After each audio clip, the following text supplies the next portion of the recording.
आपसे बताओ। और दूल्हा दुल्हन दोनों विदेश में पढ़े थे। कहाँ पढ़े थे? विदेश में। तो महाराज एक पंडित जी को बुलाया गया, क्योंकि जब विवाह होगा तो पंडित जी तो लगेंगे ना। पंडित जी स्टेज में खड़े हुए और पंडित जी ने देखा, लोगों ने कहा पंडित जी वरमाला करवाओ। अब महाराज पंडित जी का दिमाग खराब। क्यों? लड़का लड़की विदेश में पढ़े थे, दोनों डॉक्टर थे। पंडित जी समझ ही नहीं पा रहे थे इनमें लड़का कौन है लड़की कौन है, क्योंकि कोट पैंट लड़का पहने था और कोट ही पैंट लड़की पहने थी। लड़के के भी छोटे छोटे बाल थे महाराज, लड़की के भी छोटे छोटे बाल। टाई लड़के ने भी लगा रखी थी, बोले टाई लड़की ने भी लगा रखी।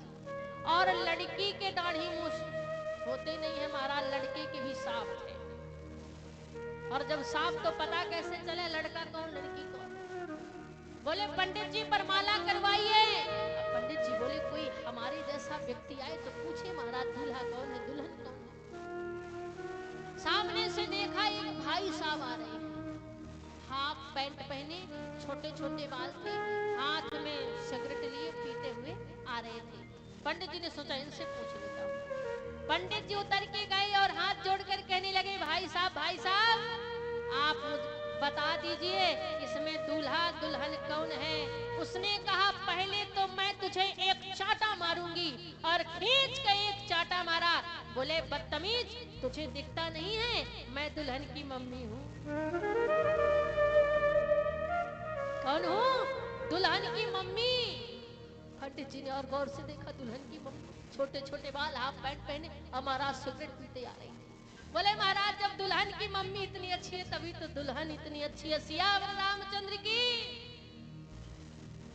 ये विडंबना है, गलती हो जाती है, पता ही नहीं चलता हमारा दूल्हा कौन दुल्हन कौन। हम तो भारत के कोने कोने में जाते हैं, स्वयं कंफ्यूज हो जाते हैं कि भाई साहब है कि भाई साहब है, पता ही ना पड़ा है। और भाई साहब को भाई साहब कह दो, भाई साहब को भाई साहब कह दो, है ना। लेकिन हमारी संस्कृति यही है जो आप लोगों ने पहना हुआ है, यही संस्कृति है, यही पहनावा है। इसीलिए भारत की नारी महान है।